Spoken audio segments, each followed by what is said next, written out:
Hello friend. তো নাক বন্ধ হয়ে গেলে ঘরোয়া উপায়ে কিভাবে আপনারা নাক বন্ধ থেকে রেহাই পাবেন। নাক বন্ধ হলে অনেক রকম ব্রিদিং প্রবলেম, নানা রকমের সমস্যার সৃষ্টি হয় ঠান্ডা লাগার কারণে বা বিভিন্ন সর্দি লাগলে তো নাক বন্ধ হয়ে যায়। তার জন্য ঘরোয়া কী কী উপায় অবলম্বন করলে সেই নাক বন্ধ থেকে আপনারা রেহাই পাবেন। তো আজকে সে বিষয়ে আলোচনা করব। চ্যানেলে যদি নতুন, চ্যানেলটি সাবস্ক্রাইব করবেন। চলুন শুরু করা যাক। প্রথম যে উপায়টির কথা বলবো সেটা হচ্ছে গরম ভাপ নিতে হবে।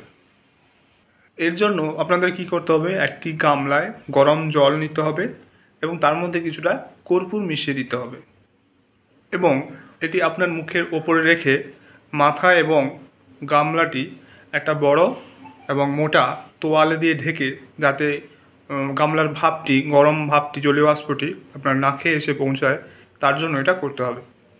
এবং গরম জলের তাপমাত্রা এমন হবে যাতে আপনার সহ্য সীমা অতিক্রম না করে। এভাবে শ্বাস নিন এবং কিছুক্ষণ এই গরম বাতাস আপনার নাকের ভিতরে গিয়ে শ্লেষ্মাকে তরল করে বের করতে সাহায্য করবে। এছাড়াও গরম জল দিয়ে যদি আপনারা স্নান করেন তাহলেও একই রকম উপকার পাওয়া যাবে। 2 নম্বর যেটা বলবো, বেশি বেশি তরল জাতীয় খাবার খেতে হবে। যদি আপনার নাক বন্ধ হয়ে যায় তাহলে বেশি বেশি তরল জাতীয় খাবার খেতে হবে। জল, জুস, স্যুপ ইত্যাদি তরল জাতীয় খাবার বারবার আপনার নাকের ভেতর শ্লেষ্মাকে তরল করতে সাহায্য করে। এরকম করলে কি হয়, আপনার যে সাইনাস যদি থাকে সেই সাইনাসের উপর চাপ কমে এবং আপনার যন্ত্রণা এবং ব্যথা কমাতে সাহায্য করে। এবং নাক বন্ধের সঙ্গে যদি আপনার গলা ব্যথাও থাকে তাহলেও গরম জল বা স্যুপ খেলে সেটা কমাতে সাহায্য করবে। 3 নম্বর পয়েন্ট যেটা বলবো সেটা হচ্ছে কালো জিরার ঘ্রাণ নিতে হবে। এর জন্য কী করতে হবে, একটি ছোট্ট রুমালে কিছু কালো জিরা নিয়ে একটা ছোট্ট পুঁটুলি তৈরি করতে হবে। পুঁটুলিটি হাতের তালুতে দিয়ে কিছুক্ষণ ঘষে গরম করে নিতে হবে। তারপর কী করতে হবে, ওই গরম পুঁটুলিটি নাকের কাছে নিয়ে শ্বাস নিন এবং কালো জিরার তীব্র গন্ধ আপনার নাক পরিষ্কার করতে সাহায্য করবে।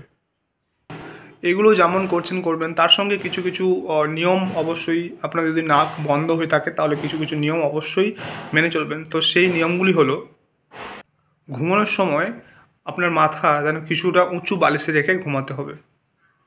যতবার প্রয়োজন হবে আপনার নাক পরিষ্কার করুন, তার জন্য দরকার হলে আপনার হাতের কাছে টিস্যু রাখুন। গন্ধহীন টিস্যু ব্যবহার করুন এবং মশলাযুক্ত খাবার বর্জন করুন।